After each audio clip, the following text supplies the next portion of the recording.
Very good morning. Today I am going to start exercise 13.3 remaining questions. Some question were remained. So I am going to solve these remaining questions.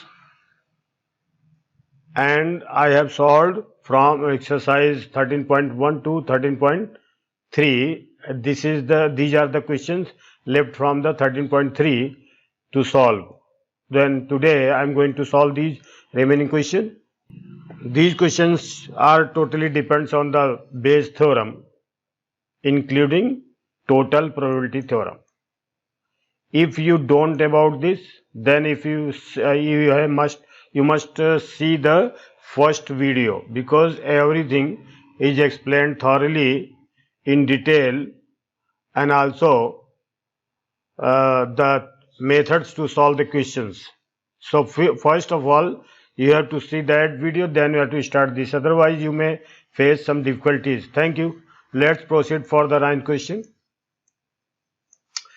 Two groups are competing for the position on the board. Two groups are competing for the position on the board of director of a corporation.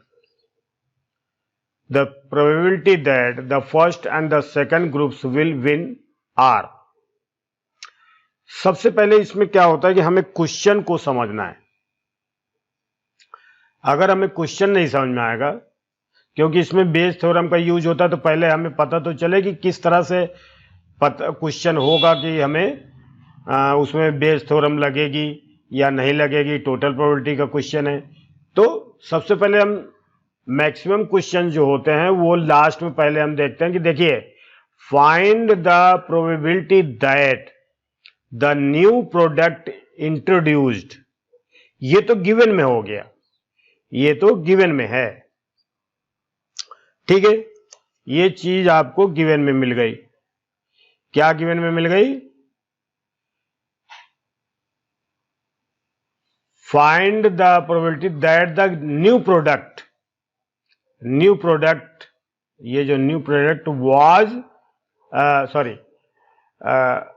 find the probability that the new product introduced by the second group. ये तो question है. Given में क्या है? Two groups are competing for the position on the board or director of a corporation. The probability that the first and the second groups will win this. Further, if the first group wins, the probability of introducing a new product is 0.7. and the correspondingly probability is this. If the second group wins, find the probability that the new product introduced was by the second group. यहां पर हमें ये चीज ध्यान देनी है कि दो ग्रुप हैं और two groups are competing for the position on the board directors of a corporation. दो ग्रुप बने हुए हैं जिनको पोजीशन लाने के लिए कंपटीशन है उनके बीच में. The probability that the first and the second groups will win, और वो जो कंपटीशन है वो जीतने की क्या कंडीशन है? Probability that the first and the second groups will win. First group जीतने की जो प्रोबेबिलिटी है 0.6 है, फर्स्ट और सेकंड ग्रुप जीतने की 0.4 है. Further, if the first group wins, the probability of introducing new product is this. यानी यहां पर कंडीशन क्या है कि जो भी ग्रुप जीतेगा वही प्रोडक्ट को लॉन्च करेगा. जो भी ग्रुप जीतेगा वही प्रोडक्ट लॉन्च करेगा. तो हमारे पास दो ग्रुप हैं और उनकी जीतने की प्रोबेबिलिटी भी दी हुई है, लेकिन जो ग्रुप जीतता है वही वो प्रोडक्ट लॉन्च करेगा. ये यहां तक तो क्वेश्चन ये होता है. और अगर मान लीजिए यहां पर दिया है कि find the probability that the new product introduced. अब प्रोडक्ट जो लॉन्च होना था वो हो चुका है. ध्यान दीजिए, find the probability that the new product introduced was by the second group, यानी कि न्यू प्रोडक्ट जो है इंट्रोड्यूस हो गया, यानी कि बाजार में मार्केट में नया प्रोडक्ट आ गया है। लेकिन अब हमें यह नहीं मालूम है कि दोनों ग्रुप में से कौन सा ग्रुप ऐसा है जो इस प्रोडक्ट को जिसने लॉन्च किया।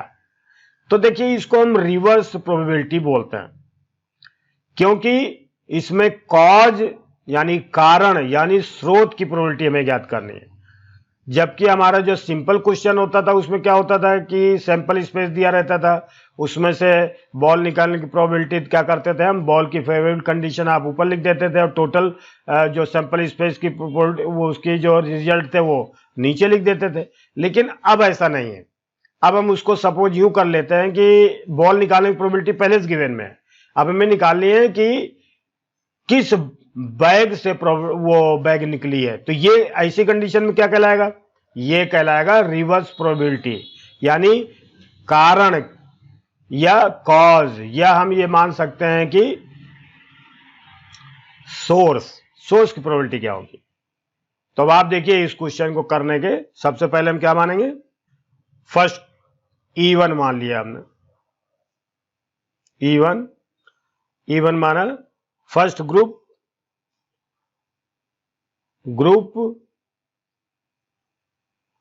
फर्स्ट विंस, यानी E1 का मतलब हुआ ग्रुप फर्स्ट को विन की प्रोबेबिलिटी है। और E2 मान लिया हमने, ग्रुप सेकेंड विंस।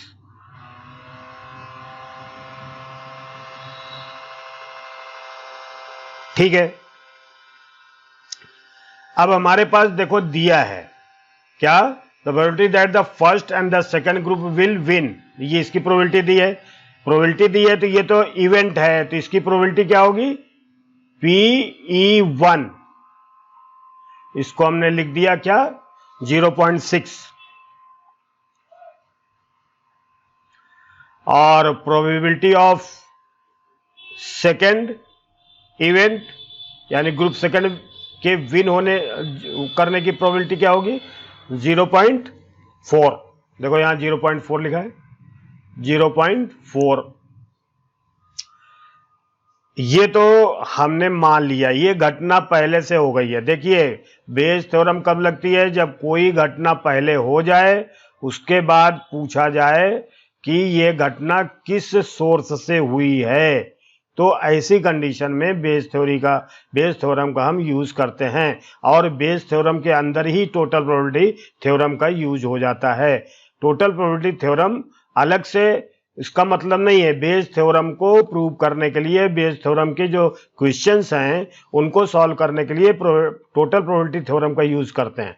तो वो इसका एक पार्ट है, दैट इज अ पार्ट, यानी total probability theorem is the part of the Bayes theorem, because Bayes theorem is totally depends on the total probability theorem. Okay, तो ये हो गया E1, E2। अब देखिए कौन सी घटना हो गई है, फाइंड द प्रोबेबिलिटी दैट, देखो फाइंड द प्रोबेबिलिटी दैट यानी प्रोबेबिलिटी ज्ञात कीजिए कि द न्यू प्रोडक्ट इंट्रोड्यूस्ड। देखो यहां तक है न्यू प्रोडक्ट इंट्रोड्यूस्ड, ये तो है, तो ये तो घटना हो गई है, यानी प्रोडक्ट जो है मार्केट में आ गया है। तो जो चीज हो गई होती है उसको जनरली हम ए मान लेते हैं, ए, यानी प्रोडक्ट इज इंट्रोड्यूस्ड।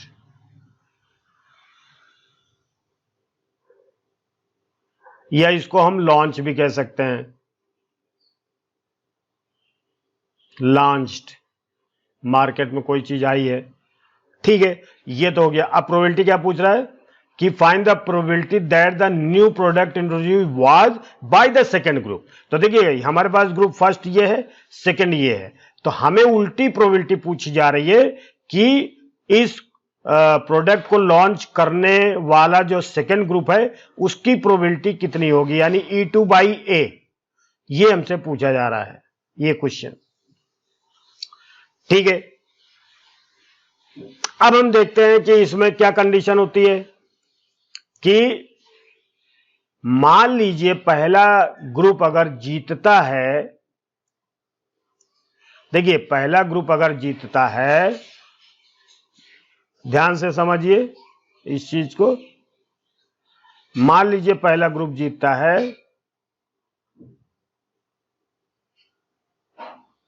तो ए यानी E1 हमने जो लिखा है नीचे लिखा, यानी अगर पहला ग्रुप जीतता है यानी E1 घटना हो गई है तो प्रोडक्ट को लॉन्च करने की प्रोबेबिलिटी क्या है। अगर पहला वाला ग्रुप यानी अगर जीत जाता है तो प्रोडक्ट जो लॉन्च हुआ है यानी ए, उसकी प्रोबेबिलिटी क्या है। तो देखिए यहां पर क्या लिखा है, the probability that the first and the second group will win, this is further if the first group wins the product of introducing a new product is this.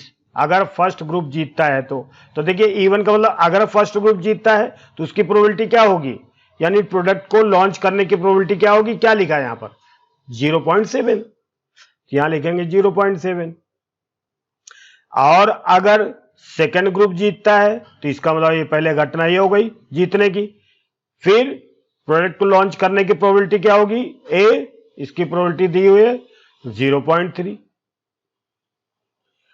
अब हमारे पास देखिए E1 गिवन में है, E2 गिवन में है, ए हमारे पूछा जा रहा प्रोडक्ट इज इंट्रोड्यूस्ड, ये हमने जो है इवेंट मान लिया है कि प्रोडक्ट जो है लॉन्च हो गया। अब हमें पूछा क्या जा रहा है कि अगर प्रोडक्ट लॉन्च हुआ है तो वो सेकेंड ग्रुप के द्वारा लॉन्च हुआ है, इसकी प्रोबेबिलिटी बताइए। तो इसका मतलब ये क्वेश्चन पूछा जा रहा, अगर जो है प्रोडक्ट लॉन्च हुआ जो नीचे लिखा है ध्यान दीजिए, तो इसकी प्रोबेबिलिटी क्या होगी, यानी E2 यानी कि ग्रुप सेकेंड जो है उसने लॉन्च किया, इसकी प्रोबेबिलिटी क्या होगी, यही पूछा जा रहा है इसमें। तो देखिए इसका फार्मूला कुछ भी नहीं है, सबसे पहले P E2 बाई ए, इसको हमने ऐसे लिख दिया इक्वल टू। अब आप देखिए इस चीज को जो हमने यहां लिखा है इसको सीधा करके लिखना है, यानी अगर घटना पहले घटित हुई यानी E2 यानी जब सेकंड ग्रुप जीतता है तो उसकी प्रोबेबिलिटी क्या होगी जब उसने लॉन्च किया, यानी A बाई E2। ये फार्मूला आपको मालूम होगा, ठीक है। बाकी नीचे क्या लिखेंगे, चाहो तो शुरू से लिख दो, नहीं तो ये तो आएगा इधर, तो क्या हो जाएगा PE1 into PA by E2, फिर E1 sorry plus PE2 into PA by E2। ये हमने आपको सीधे बता दिया है क्योंकि हमने बहुत सारी चीजें इसको बड़ा मतलब एक्सप्लेन किया डिटेल में, तो ये हमने केवल फार्मूला यूज कर लिया और हमने इसको करने की कोशिश की है। बाकी इसको पूरा अगर समझना है तो आप जो शॉर्ट वीडियोज हैं उनको जरूर देखें। तो अब आप देखिए PE2 हमारे पास वैल्यू क्या है, PE2 ध्यान दीजिए 0.4, PA बाई E2 हमारे पास क्या है 0.3, फिर प्लस बिल्कुल सेम यही चीज यहां पर भी लिखी है तो हम इसको पहले लिख देते हैं यहां 0.4 मल्टीप्लाई 0.3। फर्स्ट वाला PE1 इसकी विन होने की प्रोबेबिलिटी क्या है 0.6 मल्टीप्लाई A बाई E1 0.7। अब ये सॉल्व करना है, देखिए 4 3 जा 12 0.12 बाई 6 7 जा 42 यानी 42 0. प्लस 4 3 जा 12 यानी 0.this, फिर इसके बाद इसको हम ऐड करेंगे 0.12 बाई इसको 2 2 4 और 4 1 5 और 0.54। तो देखिए, तो ये पॉइंट हट गया, तो 12/54। 6 2 जा 6 9 जा 6 2 जा 6 9 जा 6 2 जा 12, 6 9 जा 54, 2/9।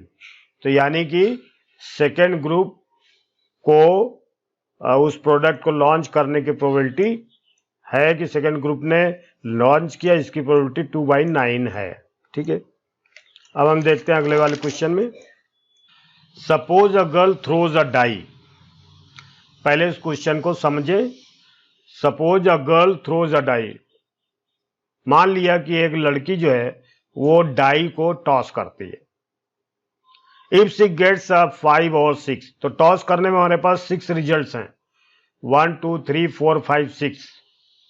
तो अगर वो टॉस करती है, अगर वो 5 और 6 उसके मतलब रिजल्ट आते हैं, जब वो टॉस करती है तो जब डाइस नीचे गिरता है तो रिजल्ट बताता है या तो 5, वैसे तो 1 2 3 4 5 6 में से कोई बता सकता है, लेकिन उनमें से अगर जब 5 और 6 बताएगा तो उसकी कंडीशन क्या है कि वो एक कॉइन है उसको 3 टाइम्स टॉस करेगी। ठीक है, and notes the number of heads, और उसमें से कितने हेड्स हैं उसको वो नोट करेगी। लेकिन दूसरी कंडीशन क्या है, इफ सी गेट्स 1 2 3 और 4, हमारे पास 6 रिजल्ट्स होते हैं, जब डाइस रिजल्ट होता है तो 5 और 6 तो हो गया। अगर वो 5 6 आता है तो वो एक कॉइन को 3 बार उछालेगी, 3 बार उसको टॉस करेगी। लेकिन अगर कहीं वो 5 और 6 नहीं आता है, 1 2 3 और 4 में से कोई नंबर आता है, तो वो एक कॉइन फिर से टॉस करेगी और उसका नंबर नोट करेगी, हेड और tail, and notes whether a head और टेल इज ऑब्टेन। उसमें हेड और टेल आता है। If she obtain exactly 1 head,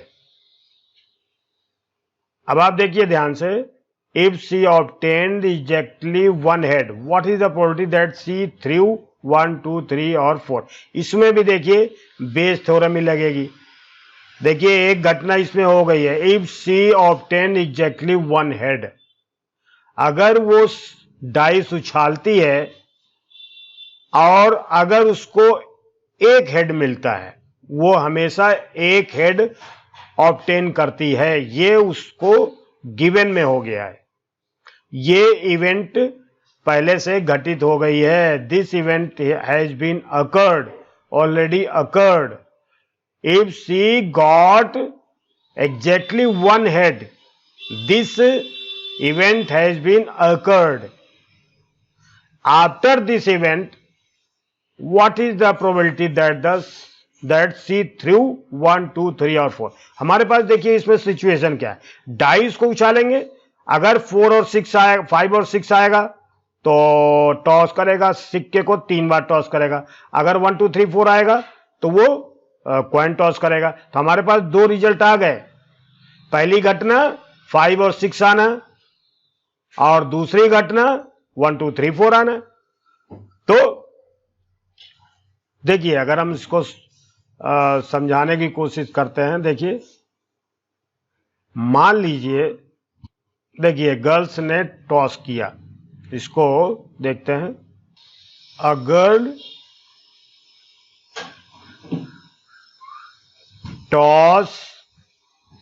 tosses a coin, एक वो डाइस यानी डाई, एक डाई वो उछालती है, तो उसमें 2 कंडीशन हो सकती है। नंबर 1, इसमें 2 कंडीशन हो सकती है, या तो वो 5 प्राप्त करेगी या वो 6 प्राप्त करे, ये हो गया। दूसरी कंडीशन हो सकती है कि उसको मान लीजिए जब 1 2 3 4 ये आता है, ये 2 कंडीशन हो सकती है, या तो 5 और 6 आएगा या वो 1 2 3 4 आएगा। तो 5 और 6 आने को हमने क्या मान लिया, इवन। ये प्रोबेबिलिटी हमारे पास ये है। तो प्रोबेबिलिटी ऑफ E1 हमारे पास क्या हो जाएगी? देखिए टोटल रिजल्ट कितने होते हैं सैंपल स्पेस हमारे पास, आपको मालूम है कि टोटल सैंपल स्पेस 1 2 3 4 5 6 ये होता है। तो प्रोबेबिलिटी ऑफ E1 की क्या हो जाएगी, यानी ये दो जो हैं ये रिजल्ट दो ही है और इसमें 6 है, तो टोटल 2 बाई टोटल, तो 2 बाई 6 यानी 1 बाई 3, या हम 2 बाई 6 ही लिखते हैं, उसको सॉल्व करने में सरल हो जाता है। ये PE1 हो गया। लेकिन अगर 1 2 3 4 आता है तो इसकी प्रोबेबिलिटी हमने क्या मान लिया, E2 मान लिया, इसकी प्रोबेबिलिटी हमने E2 मान लिया। तो प्रोबेबिलिटी ऑफ E2 क्या हो जाएगा, 4 बाई 6, कोई दिक्कत नहीं। सिक्का जब डाई उसने उछाला तो अगर वो 5 और 6 आता है तो 5 6 इधर लिखा हमने।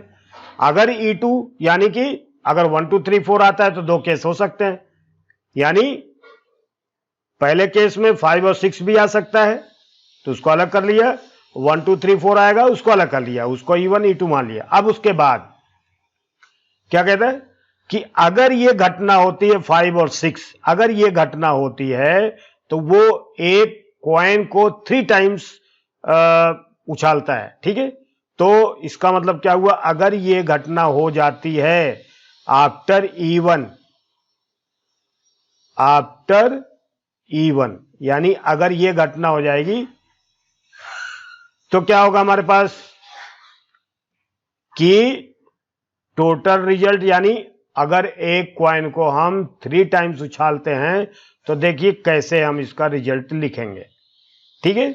मान लीजिए 3 टाइम उछालते हैं तो मतलब 3 टॉस में हो सकता है हेड हेड हेड ही आ जाए, यानी 3 टॉस जो हम करेंगे हो सकता है तीनों में हेड हेड आ जाए। फिर या क्या हो सकता है 2 में हेड और 1 में टेल आ जाए, या यह भी हो सकता है कि 1 में हेड 2 में टेल आ जाए, या यह भी हो सकता है कि तीनों कॉइन में टेल टेल टेल आ जाए, या हो सकता है पहले में टेल दूसरे दोनों में हेड आ जाए, यह भी हो सकता है कि दोनों में टेल टेल हो और थर्ड में हेड हो, या ये हो सकता है कि फर्स्ट में टेल दूसरे में हेड और तीसरे में टेल, या हो सकता है पहले में हेड दूसरे में टेल और तीसरे में हेड। ये जरा काउंट करिए 1 2 3 4 5 6 7 8। देखिए अगर 5 6 उसको आता है तो वो एक कॉइन को 6 और 3 टाइम्स उछालेगी, तो टोटल रिजल्ट इसके देखिए 1 2 3 4 5 6 7 8, यानी इसके टोटल रिजल्ट कितने हैं 2 की पावर 3, यानी किसी भी कॉइन के कितने रिजल्ट होते हैं 2, उसमें कितनी बार उसको हमने टॉस किया 3 बार, तो उसकी पावर लगा दी 8 टाइम्स होगा ये, तो यानी ये हमें 8 होना चाहिए, तो हमारे पास 8 आ गया, दिखाने के लिए हमने लिख दिया, ठीक है। अब ये अगर मान लीजिए ये 5 और 6 नहीं आता, 1 2 3 4 आता है, तो वो कॉइन को एक बार उछालती है।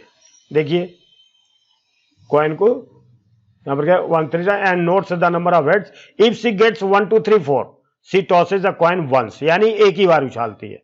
तो जब इसके बाद क्या होगा, E2 इवेंट होने के बाद क्या होगा,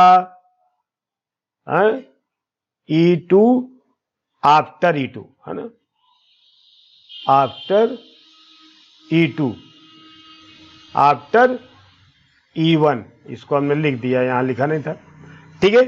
तो सिक्को कितनी बार उछालेगी, हेड, और जब उछालेगी तो हेड या टेल कोई ना कोई आएगा, यानी इसकी प्रोबेबिलिटी अलग है। देखिए अब आप एक बार फिर से देखिए, लड़की जो है वो डाई को टॉस करती है, तो उसमें कंडीशन क्या दी है कि अगर कभी 5 और 6 आ जाए तो वो उसको एक कॉइन को 3 बार उछालेगी, 3 बार टॉस करेगी, तो टोटल रिजल्ट हमने लिख दिया 3 बार जो उछालेगी, तो कोई भी रिजल्ट आ सकता है इसमें से, यानी तीनों उछाल में हेड हेड हेड या ऐसे करके। और अगर मान लीजिए 1 2 3 4 5 6 में 2 तो हमारा ये हो गया, अगर लीजिए 1 2 3 4 हो तो फिर क्या आएगा, एक ही बार टॉस करेगी तो हेड या टेल आएगा। ठीक है, तो अब हम इसमें देखते हैं कि इसमें हेड आने की प्रोबेबिलिटी क्या। अब आप देखिए इसमें क्वेश्चन क्या किया जा रहा है, उसको क्या मानेंगे, ए मानेंगे। देखिए if she obtain exactly one head, ये ऑब्टेन जो किया उसने, उसको हम ए मानेंगे हमेशा। ठीक है, ध्यान दीजिए, ए क्या मान लेंगे, A is equal to C obtained, yes, C obtained exactly one head, exactly one head. ये घटना हो गई है कि उसने जो है उसको एक हेड प्राप्त होता है। अब आप देखिए क्या कहना चाहता है, क्वेश्चन में पढ़ाया जा रहा है, क्या बोला जा रहा है, देखिए if she obtain exactly one head, if she obtain exactly one head, तो देखिए वन हेड आने के दो कंडीशन होगी। पहली बात तो अगर उसने टॉस किया डाई को, तो अगर 5 या 6 आता है तो उसमें वो जो है डाई कॉइन को टॉस करती है 3 टाइम्स, तो उसके टोटल रिजल्ट्स ये हैं। अब हमें ये देखना है, और अगर 1 2 3 4 आता है तो वो एक कॉइन को एक बार ही टॉस करते हैं, जिसके टोटल रिजल्ट एच और टेल हैं केवल इतने।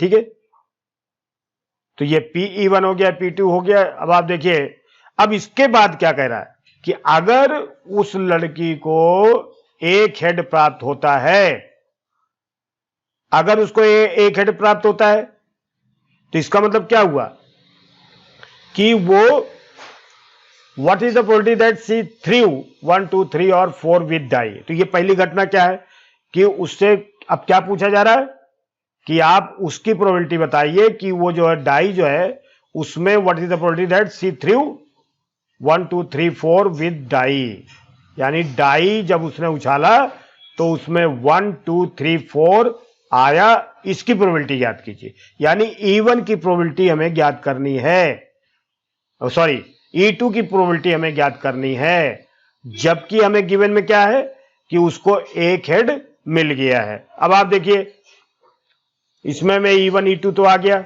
अब हमें क्या चाहिए, देखिए क्वेश्चन में ध्यान दीजिए कि मान लीजिए पहली घटना जब हो गई, यानी E1, कहने का मतलब जब उसको 5 और 6 मिला तो 8 रिजल्ट हैं, तो उसमें अगर उसको हेड मिल रहा है, सी ऑब्टेन एग्जैक्टली वन हेड, यानी E1 किसमें से हम चेक करेंगे, 5 और 6 जब आया था तो कॉइन को 3 बार टॉस किया गया था, जिसके टोटल रिजल्ट ये हैं, तो उसको अगर हेड मिला है तो बताइए कि इसमें से कितने हेड हैं जब E1 इवेंट हो चुकी है। तो ए हम इसको ऐसे लिखेंगे, इसकी प्रोबेबिलिटी क्या लिखेंगे, इसमें हेड कितने आए, एग्जैक्टली वन हेड, तो देखिए 1 2 और 3, ये 3 हेड आए हैं, टोटल रिजल्ट कितने हैं 8, तो ये हो जाएगा 3/8, ये टोटल रिजल्ट 3/8। और PA/E2 ले हम, यानी मान लीजिए उसके क्या आता है 1 2 3 4 आता है, तो उसने एक बार टॉस किया, तो उस समय हेड आने की प्रोबेबिलिटी क्या होगी, देखिए हेड हमारे पास हेड और टेल है, तो इसमें टोटल रिजल्ट क्या है 2, तो हेड आने की प्रोबेबिलिटी 1/2 होगी। ठीक है, अब हमें जो चाहिए वो देखिए कि हमें एग्जैक्टली हेड आया है, तो उसके 1 2 3 4 होने की क्या प्रोबेबिलिटी, यानी हमें क्या पूछा जा रहा, E2, यही तो है E2/A, यानी एग्जैक्टली जब उसके हेड आ गया तो 1 2 3 4 डाई में आने की प्रोबेबिलिटी कितनी है ये हमें ज्ञात करनी है। तो हमने इसको क्या किया, probability of E2 into P A by E2 by probability by E1 into probability of A by E2 E1 sorry plus P E1 E2 into P A by E2। ठीक है, तो ये चीज हमें ज्ञात करनी है। तो इसमें रिजल्ट बस केवल इसमें वैल्यू रखनी है। ठीक है, तो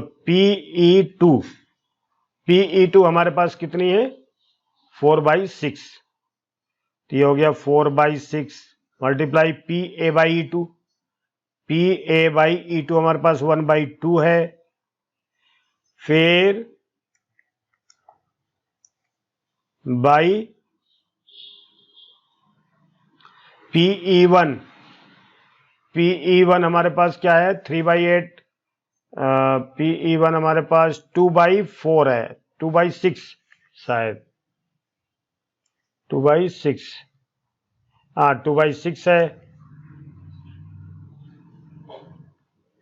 मल्टीप्लाई PA बाई E1 हमारे पास कितना है 3/8 है, फिर plus PE2 PA by E2, तो ये तो ऊपर हमने जो लिखा है वही का वही आएगा 4/6 मल्टीप्लाई 1/2। अब इसको हमने सॉल्व किया, देखिए 4 1 जा 6 2 जा 12 बाई 3 2 जा 6 बाई 8 48 प्लस 4/12। अब इसको अगर हम काटते हैं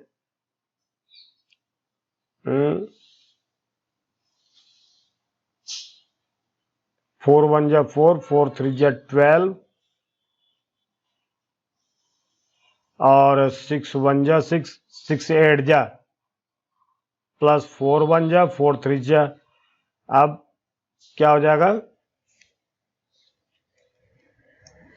इसको सॉल्व करते हैं तो 1/3 बाई इसमें एलसीएम 24 आएगा, 8 3 जा 24 3 8 जा 24, तो यह आएगा 1/3 बाई 8 3 11/24।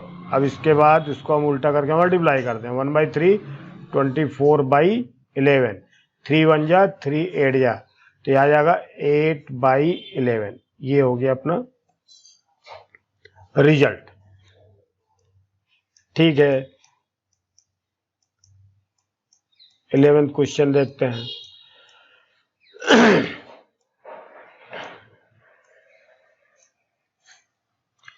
तो 11th क्वेश्चन में पहले हम इसको पढ़ेंगे आराम से, इसको समझेंगे, इसमें कौन सी थ्योरम लगेगी।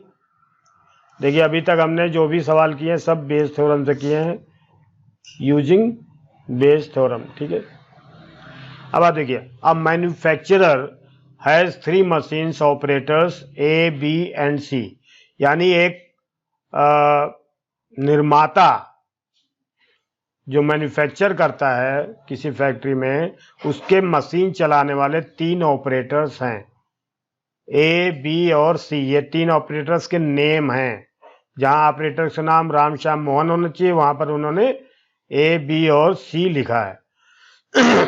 तो एक मैन्युफैक्चरर के 3 मशीन ऑपरेटर्स हैं A, B, C। The first operator A produces 1 defective items, यानी जब वो प्रोडक्ट देता है तो जब भी कभी देगा तो 100 प्रोडक्ट में 99 वो करेक्ट देगा लेकिन 1 डिफेक्टिव देगा। 1% का मतलब यही होता है। अगर 2 ऑपरेटर B और C है तो B वाला जो है अगर 100 वो प्रोडक्ट करता है तो उसमें 5 डिफेक्टिव देता है, यानी 95 करेक्ट देगा। और अगर थर्ड वाला है तो 7 डिफेक्टिव देगा, यानी देखा जाए तो सबसे ज्यादा डिफेक्टिव सी देता है और सबसे कम डिफेक्टिव ए देता है।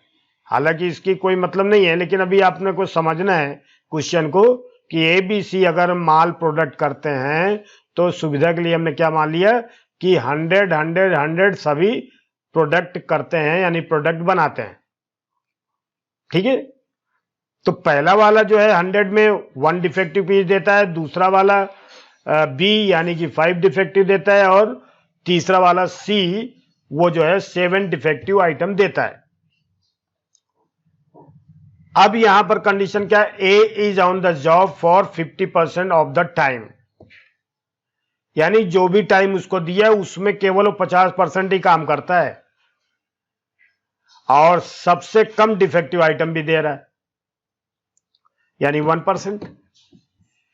दूसरा वाला क्या करता है, 30% ही काम करता है जो भी टाइम उसको दिया जाता है, यानी 100 में 30% ही करता है। अगर 100 आवर उसको दिया जाए तो 30 आवर काम करेगा, इसका मतलब ये होता है, तो वो डिफेक्टिव 5 देता है। और अगर तीसरा वाला 20% यूज करता है। अब आप देखिए, अब आप एक चीज देखिए, यहां पर E1 E2 E3 हमारे पास जो पहली घटना होती है वो टाइम के ऊपर डिपेंड है। भाई टाइम देंगे तो प्रोडक्ट बनेगा, तो टाइम के ऊपर डिपेंड करता है, यानी पहले टाइम दिया जाएगा कितना टाइम है, उसके बाद वो प्रोडक्ट बनाएंगे। तो E1 E2 E3 जो बेस थ्योरम की पहला क्राइटेरिया है कि पहले जो घटना हो जाती है वो पहले घटना क्या हो रही है कि they have been provided the time, first person first operator is given the time 50%, B 30 and C 20%। तो ये टाइम के अकॉर्डिंग अपने को देखना है। अब इसमें क्या कहा जा रहा है, a defective item is produced। अब देखिए हमें अब कुछ नहीं मालूम, अब उन्होंने तीनों ने बनाया, अब डिफेक्टिव आइटम प्रोड्यूस हो गया। अब ए ने बनाया या बी ने बनाया या सी ने, तो देखिए डिफेक्टिव आइटम अगर प्रोड्यूस हो गया है, what is the probability that it was produced by A. Defective item तो आ गया, अब उसमें ये भी तो हो सकता है ए ने उसको बनाया है या बी ने बनाया या सी ने बनाया। तो हमें उसमें क्या पूछा जा रहा है कि भाई ये बताइए कि ये जो डिफेक्टिव आइटम है वो ए ऑपरेटर ने बनाया, उसकी प्रोबेबिलिटी कितनी है। तो ये बेस थ्योरम हो गई, क्योंकि ये सोर्स पूछा जा रहा है, यानी प्रोडक्ट तो पहले से बन चुका, प्रोडक्ट की प्रोबेबिलिटी तो गिवन में है। अब पूछा क्या जा रहा है कि वो प्रोडक्ट किस ऑपरेटर ने बनाया, यानी सोर्स क्या है, who was the source to produce such types of the defective items. तो इसको हम अपने हिसाब से कैसे करेंगे, देखिए अब आप क्वेश्चन चाहें तो ये मान लीजिए कि E1 को हमने क्या मान लिया, items produced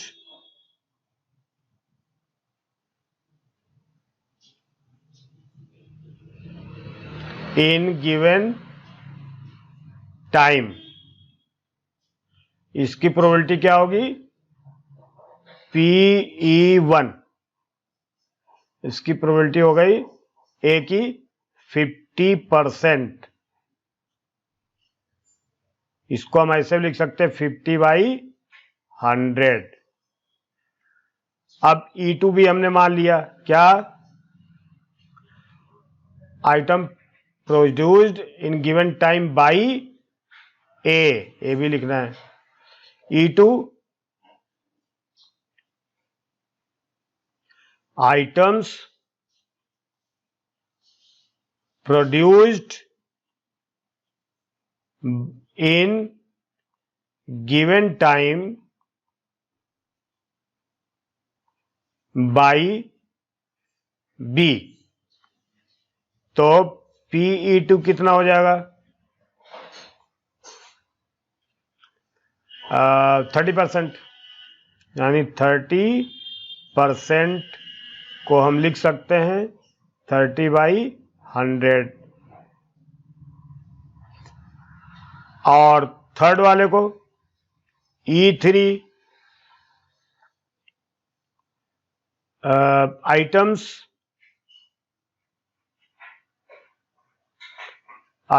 produced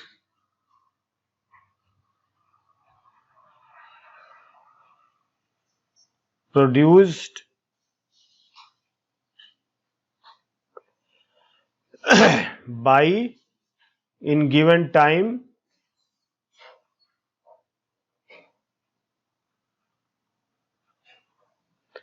by C equal to probability of E3 क्या हो जाएगी? तो यहां लिखा देखिए, एज ऑफ फॉर 50%, ये है 30% और ये 20%, यहाँ हो गया 20%, 20% लिखा, उसके भाई 20/100 ऐसे लिख सकते हैं। अब यहां पर क्या है, पहली इवेंट क्या हो गई कि डिफेक्टिव प्रोडक्ट प्रोड्यूस हो गया है, तो इसके लिए हम इसको लिखेंगे, क्या मानेंगे इसको मान लिया हमने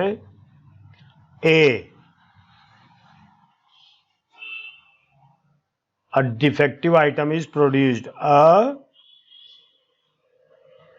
defective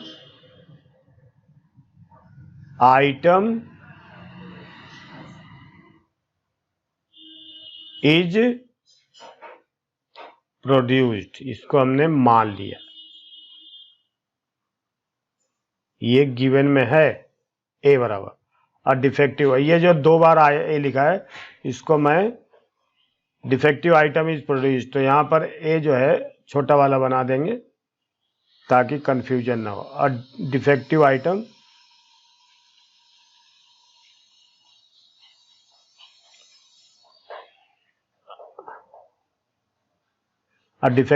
इज प्रोड्यूस्ड। अब आप देखिए डिफेक्टिव आइटम की प्रोबेबिलिटी क्या है, देखिए प्रोबेबिलिटी ऑफ डिफेक्टिव आइटम जब E1 ने प्रोड्यूस किया तो कितना है, जब E1 ने प्रोड्यूस किया तो डिफेक्टिव आइटम कितना है,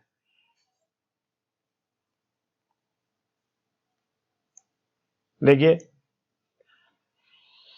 whereas the two operators B and, देखिए first operator A produces 1 defective items 1%, तो यानी पहले वाले ने जो क्या कितने डिफेक्टिव आइटम प्रोड्यूस किए 1% या 1/100 ऐसे लिख सकते हैं। फिर दूसरे वाले ने जो डिफेक्टिव आइटम प्रोड्यूस किया तो E2 का मतलब क्या हुआ, ये घटना पहले हो चुकी है, यानी पहले इतने डिफेक्टिव आइटम बन चुके हैं, तो क्या प्रोबेबिलिटी है कि वो डिफेक्टिव आइटम ए के द्वारा बनाए गए हैं, मतलब ए की प्रोबेबिलिटी क्या है जब डिफेक्टिव आइटम बन चुके हैं, तो कितनी प्रोबेबिलिटी है इसके गिवन में 1 इसकी हो गई, the first operator produces 1 whereas the other two 5/100। फिर a सिमिलरली हम लिख सकते हैं A/E3 क्या लिखेंगे 7/100। हमसे पूछा क्या जा रहा है, what is the probability that it was produced by A, यानी ध्यान दीजिए ये पूछा जा रहा हमसे, ए कहां पर आएगा इसमें, देखिए ए यानी ऑपरेटर जो है पहले वाला, ये तो इसको हमने क्या माना था E1 माना था, बाई ए ये पूछा जा रहा हमसे, ये पूछा जा रहा, ठीक है। तो यूजिंग प्रोबेबिलिटी थ्योरम क्या करेंगे, इसका फार्मूला लगाएंगे, ठीक है। तो पूछा क्या जा रहा PE1/A, अर्थात इसका मतलब क्या हुआ कि जो डिफेक्टिव आइटम प्रोड्यूस्ड हुआ है वो पहले ऑपरेटर यानी ए ने प्रोड्यूस किया तो इसकी प्रोबेबिलिटी E1 है, तो ये हमें ज्ञात करनी है।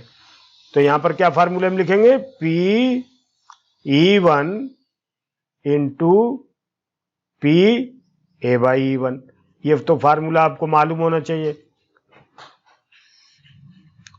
P A by E1 into P A by E1 plus P E2 P A by E2 plus P E3 into P A by E3। ये है। अब इसमें केवल वैल्यू रखना है, तो इसमें हम रख सकते हैं PE1 यानी 50/100 50/100 मल्टीप्लाई PA बाई E1 1/100 फिर बाई ये तो यही का यही आएगा इधर, यानी 50/100 मल्टीप्लाई 1/100 प्लस PE2 यानी 30/100 multiply PA by E2 PA by E2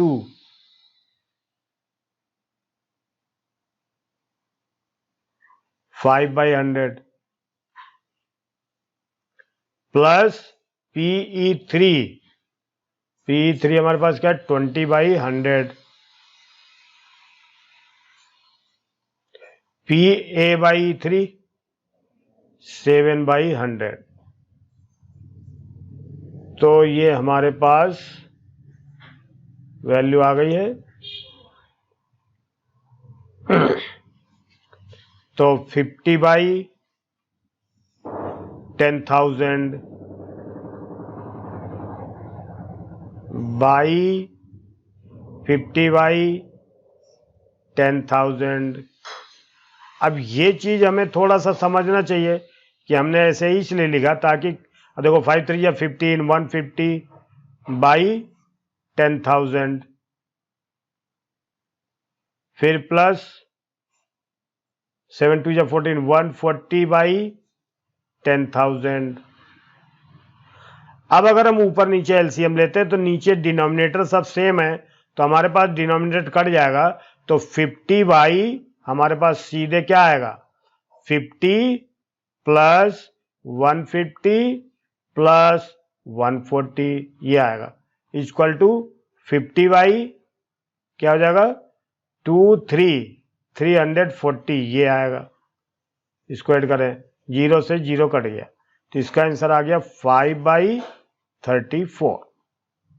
ये अपना आंसर आ गया। ठीक है,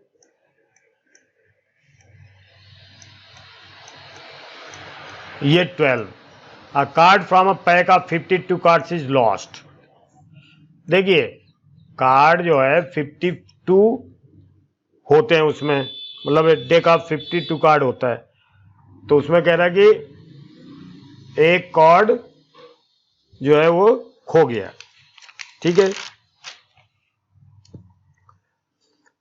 तो हमें ये देखना है अ card from a pack of 52 cards is lost, यानी 52 ताश की गड्डी में जो 52 पत्ते होते हैं उसमें से एक पत्ता खो गया है, एक कार्ड खो गया है। From the remaining cards of the pack, बचा हुआ जो कार्ड है यानी 49, 2 कार्ड्स आर ड्रॉन, बचे हुए पत्ते में से बचे हुए कार्ड्स में से 2 कार्ड निकाले जाते हैं, and to be both diamond and are found to be both diamond, और दोनों कार्ड जो निकाले जाते हैं वो डायमंड है। डायमंड अब find the probability of the lost card being a diamond. अब पूछा क्या जा रहा है कि find the probability of the lost card, यानी जो खोया हुआ पत्ता है अगर वो डायमंड होता है, find the probability of the lost card being a diamond.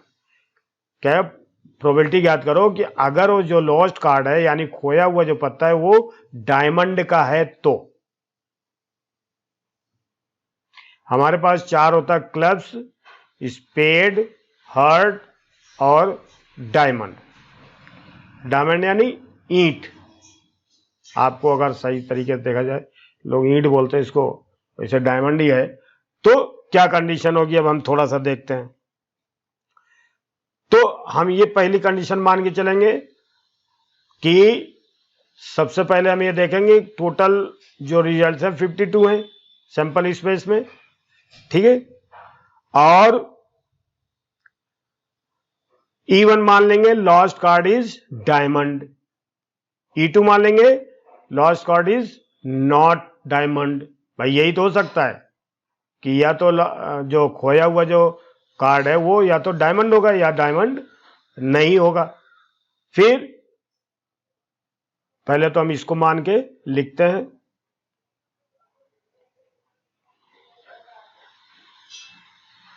E1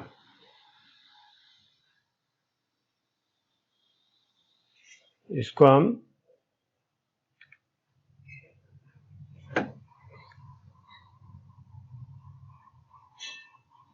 lost card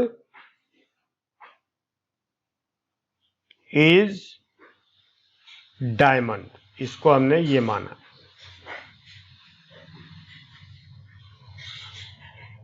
तो PE1 कितना हो जाएगा हमारे पास, देखिए जो 52 पत्ते में जो मान लिया हमने लॉस्ट कार्ड इज डायमंड, तो डायमंड के कितने पत्ते होंगे, 13 होंगे। तो अगर कोई कार्ड खोया है, डायमंड वाला खोया है, तो 13 में से कोई भी खो सकता है। हमारे पास डायमंड के कितने होते हैं, 13 कार्ड्स होते हैं, तो कोई भी खो सकता है, यानी 13/54 ये हो गया अपना। यानी E1 यानी लॉस्ट कार्ड जो है वो अगर डायमंड हो तो उसकी प्रोबेबिलिटी क्या है, 13/52, क्योंकि लॉस्ट कार्ड जो है वो डायमंड अगर है तो उसके 13 हो सकती है, कोई भी कार्ड हो सकता है 13 में, है ना। सेकंड क्या मानेंगे, last card is not diamond, इसको हमने डायमंड मान लिया कि ये डायमंड नहीं है। तो ऐसी कंडीशन में प्रोबेबिलिटी ऑफ E2 जो लॉस्ट कार्ड डायमंड नहीं है तो क्या होगी, तो हम ये देखते हैं कि डायमंड के 13 कार्ड्स हो गए।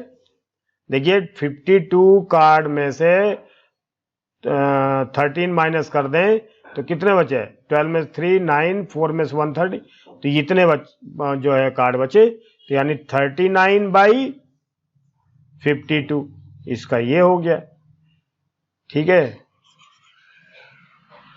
अब क्या है जो है इसमें देखते हैं, find the probability of the last card being a diamond from the remaining card, 2 cards are drawn and are found to be both diamond. तो ये जो घटना हो गई है कि दोनों कार्ड जो है डायमंड पाए गए, इसको हम ए मानेंगे। क्या मानेंगे, A equal to 2 drawn cards are diamond.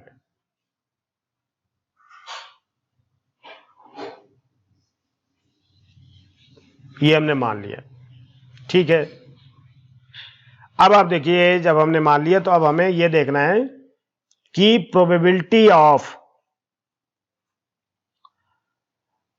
2 diamond है जबकि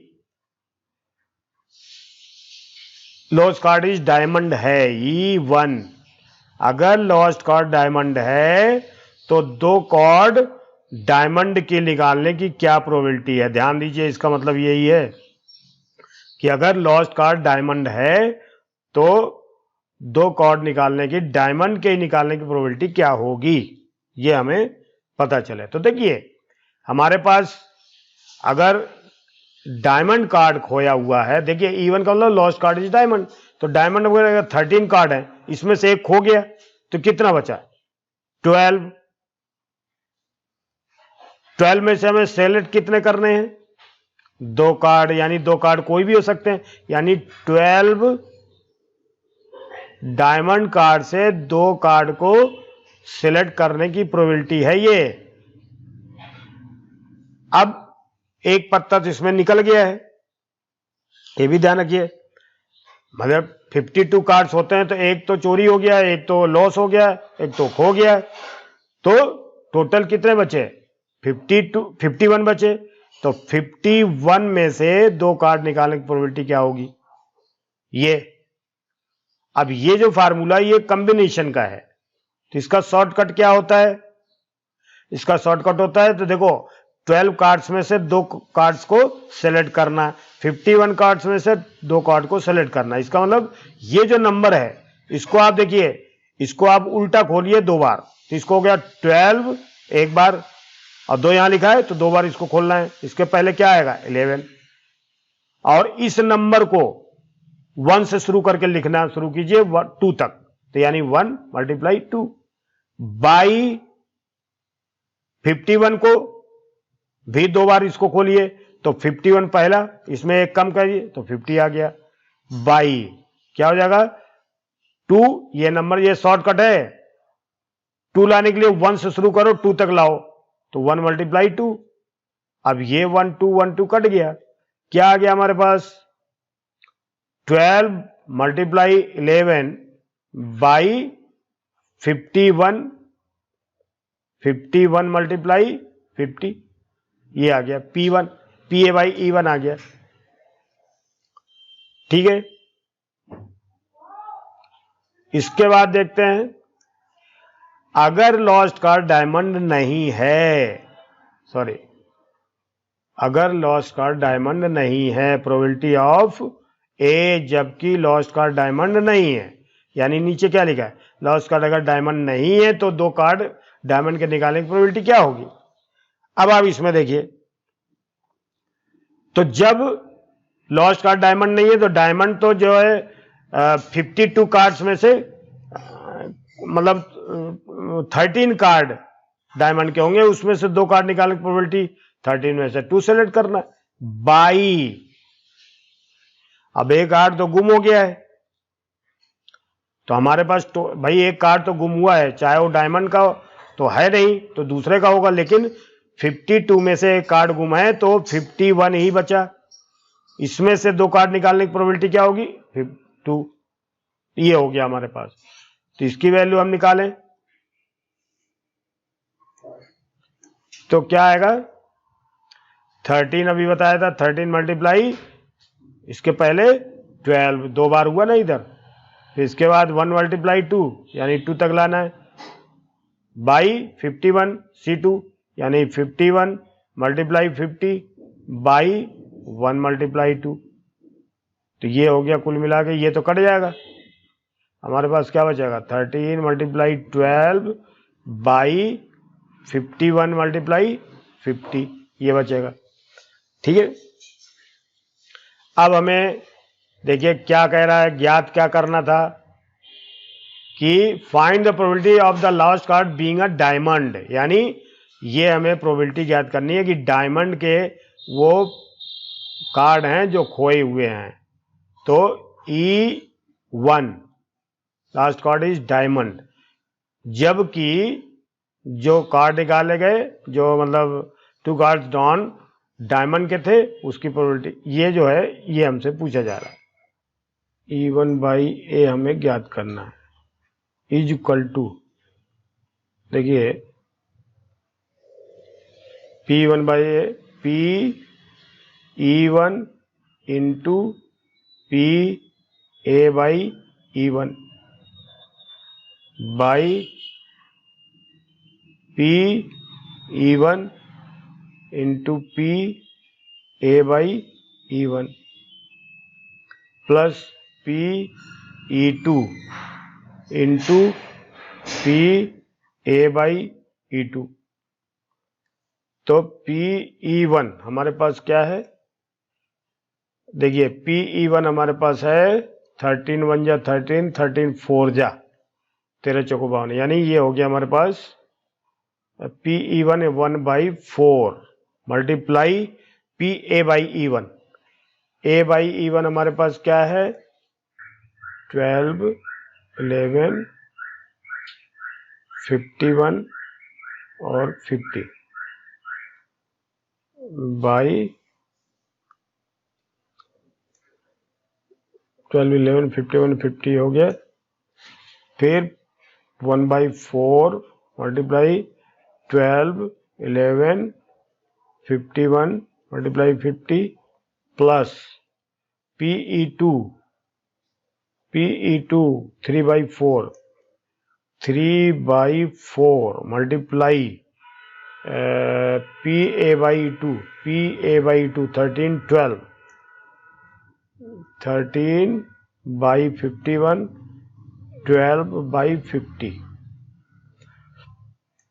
अब हमारे पास 451, 50, 451, 50, 451, 50 यानी सबका डिनोमिनेटर सेम है, तो हम इसको 12 मल्टीप्लाई 11 बाई क्या लिख सकते हैं 12 मल्टीप्लाई 11 प्लस 3 मल्टीप्लाई 13 मल्टीप्लाई 12। तो इसको सॉल्व करें तो 12 मल्टीप्लाई 11 और इसको लिखेंगे 12, 11 इसमें 12 कॉमन ले लें, थोड़ा सरल पड़ जाएगा। तो 11 प्लस 11 कॉमन हो गया, 12 कॉमन हो गया, 33 जा 39 है ना, equal to 12 multiply 11 by 12 multiply 31, 40, 50 और ये कट गया तो 11/50 ये आंसर आ गया। ठीक है, 13 क्वेश्चन अब देखते हैं। Probability that A speaks truth is 45, यानी कि इसका मतलब क्या हुआ कि अगर 5 बार बोलता है तो उसमें 4 सच बोलेगा, 1 झूठ बोलेगा। 4/5 का मतलब होता है टोटल बोलना है 5, तो 5 बार जब बोलेगा तो उसमें से 4 भाग जो है सच बोलेगा, तो इसका मतलब 1/5 भाग झूठ बोलेगा। तो ये जो है पहले सबसे पहले अ कॉइन इज टॉस। अब आप देखिए झूठ और सच को पहले हम लिख लेते हैं E1, ए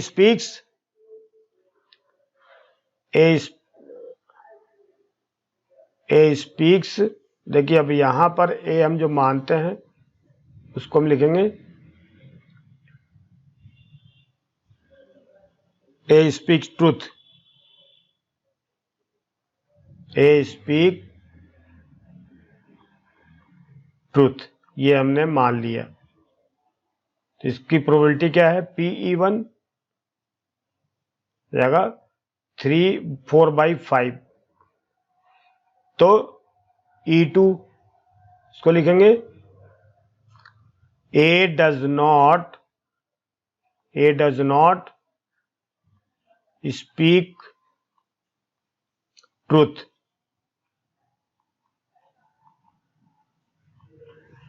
तो PE2 बराबर, देखिए या तो टोटल प्रोबेबिलिटी 1 होती है, तो 1 में से या तो इसको हम घटा दें, है ना, तो 1 - 4/5 अर्थात 1/5 ये हो जाएगा। अब probability that A speak truth is 4/5। A coin is tossed, एक कॉइन को टॉस किया जाता है, तो कॉइन में क्या होते हैं, या हेड आएगा या tail. A reports that head appears, A ने बोला कि देखो A equal to head appeared, A ने क्या बोला कि हेड हैज अपीयर्ड, ए ने बोला हेड हैज अपीयर्ड, ये बोला। A reports that head appears. The probability that actually there was head is actually, तो इसका मतलब क्या हुआ? इसका मतलब ये हुआ, एक्चुअली का मतलब ये हुआ स्पीक ट्रुथ, तो यानी E1 हमसे पूछा जा रहा है, जबकि क्या गिवन में है, एड हैज अपीयर्ड, तो ए हो गया, ऐसे लिख सकते हैं इसको। तो ये पूरा क्वेश्चन हो गया। अब हमें इसको सॉल्व करना है। तो देखिए अभी हमें और भी निकालना है, क्या चीज, प्रोबेबिलिटी ऑफ दूसरे,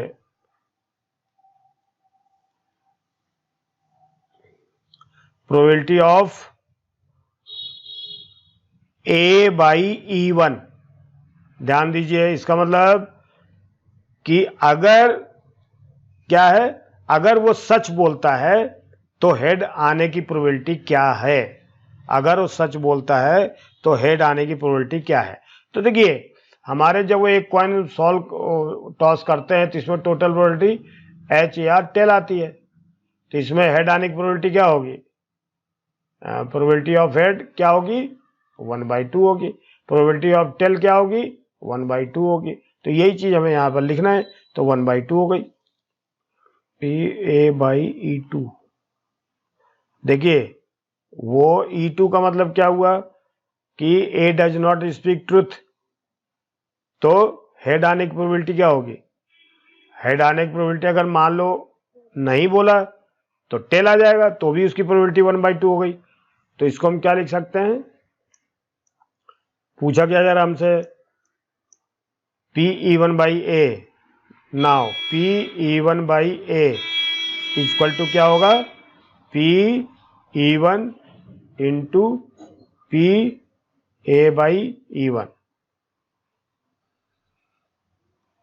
by PE1 into PA/E1 plus PE2 into PA/E2।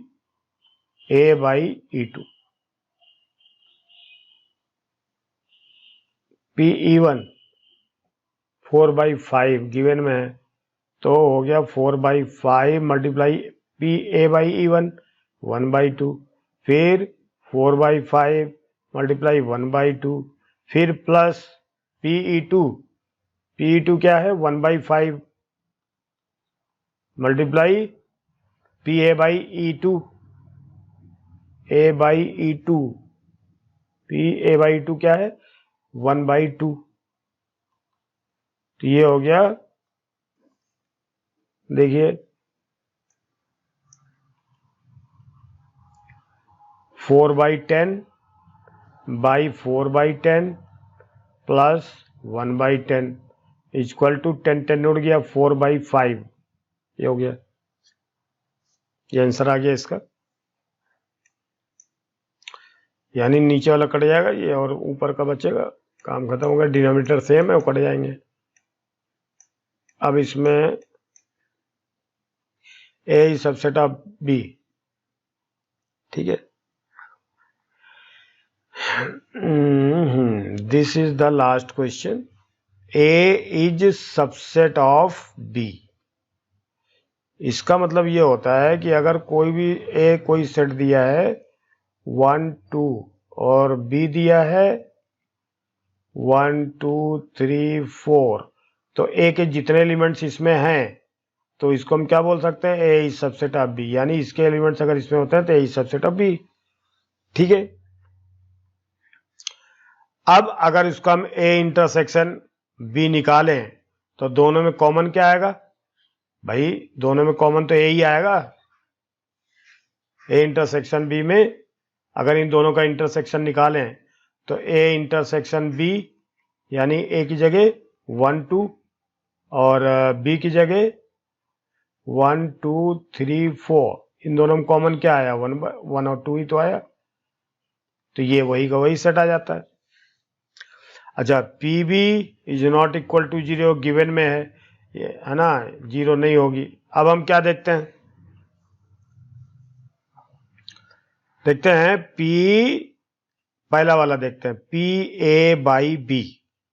इसका मतलब क्या हुआ, PA intersection B by PB। अब आप देखिए यहाँ पर if and B are two eight, अब यहाँ पर PA और यहाँ दिया PA बाई B, यानी B घटना हो गई है, ये नहीं हुई। B घटना तो हो गई है, तो पक्की बात है। तो हम इसको PA इंटरसेक्शन B बराबर क्या लिख सकते हैं, PA बाई PB, ऐसे लिख सकते हैं हम इसको, क्योंकि यहां पर गिवन में है। अब देखते हैं, देखिए क्या मतलब हुआ इसका। Because B event has been already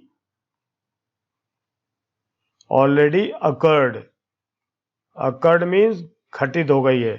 so क्या हो सकता है, प्रोबेबिलिटी ऑफ B, कोई भी प्रोबेबिलिटी हमेशा 0 से बड़ी या बराबर है या 1 से छोटी होगी, ये तो लिख सकते हैं। तो इससे क्या रिजल्ट आएगा, PB is always less or equal than 1, तो ये हम लिख सकते हैं।